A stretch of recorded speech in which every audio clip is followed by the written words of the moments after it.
কেউ পরিযায়ী শ্রমিক আসলে প্রথমে যে কাজটা আমরা করবো তার হাতে 5,000 টাকা দেবো, তাকে খাদ্যসাথী কার্ড বাড়িয়ে দেবো, স্বাস্থ্যসাথী তার পরিবারের জন্য কার্ড, তাদের যদি নিজেদের বাড়ি থেকে ঠিক আছে, বাড়ি না থাকলে কমিউনিটি কিচেন সেন্টার, এবং তাদের ছেলেমেয়েরা অর্ধেক পড়াশোনা অবস্থায় বছরে ফিরে আসছে, সুতরাং তাদের স্থানীয় যে সমস্ত স্কুলগুলো আছে গভর্নমেন্টের, সেই সব স্কুলগুলোতে ভর্তির ব্যবস্থা করে দেওয়া, যাতে বাচ্চাদের শিক্ষার কোনো প্রবলেম না হয়, ছেলে মেয়েদের পড়াশোনার সুবিধা এবং শিক্ষার ধারাবাহিকতা বজায় রাখার জন্য।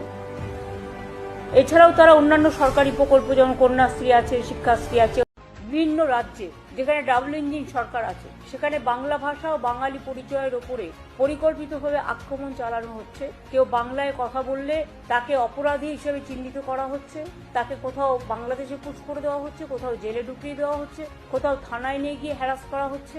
কিন্তু আমি এটা বলবো শুধুমাত্র যারা ফিরে আসছেন এবং বাংলার পরিযায়ী শ্রমিক যারা বিভিন্ন রাজ্যে কাজ করেন, তারা যারা ফিরে আসছেন অসহায় অবস্থা, অত্যাচারিত হয়ে, ভাষা সন্ত্রাসকে কেন্দ্র করে তাদের অপরাধী তকমা দেওয়া হচ্ছে, বাংলা ভাষায় কথা বলা যেন অপরাধ। কাজে এটা নিয়ে আমরা একটা সিদ্ধান্ত নিয়েছি যে বাংলায় যে সকল পরিযায়ী শ্রমিক বাংলার বাইরে কাজ করছে তাদের বাড়ি ফিরিয়ে এনে, এবং তারা যদি নিজেরাও চলে আসে, যারা আসতে পারবে, যারা আসতে চায়, তাদের পুনর্বাসনের জন্য আমরা একটা পরিকল্পনা গ্রহণ করেছি। এই পরিকল্পনাটার আমরা নাম দিয়েছি শ্রমশ্রী। শ্রমশ্রী প্রকল্প কেন করছি তার কারণ হচ্ছে এই প্রকল্পের মূল উদ্দেশ্য। Now election commission cannot say, তারা বলতে পারে না যে নতুন করে সম্পূর্ণ আবার ভোটার লিস্ট। আগের বার দেখলেন একজন হরিয়ানার ভোটার দিয়ে ভর্তি করে দেওয়া হয়েছে, পাঞ্জাবের ভোটার দিয়ে ভর্তি করে দেওয়া হয়েছে, রাজস্থানের বিজেপি অধ্যুষিত এলাকার ভোটার দিয়ে ভর্তি করে দেওয়া হয়েছে।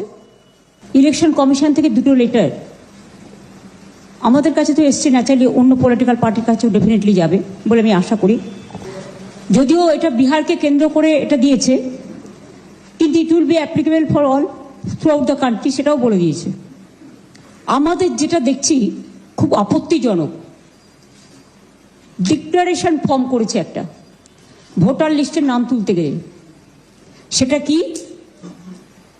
দেখুন, আই এম অ্যাবোভ 18 ইয়ার্স, সেটা তো ঠিক আছে, সবাই আমরা জানি 18 বছরের ভোটাধিকার, সেটা নিয়ে আমার কোনো কোশ্চেন নেই।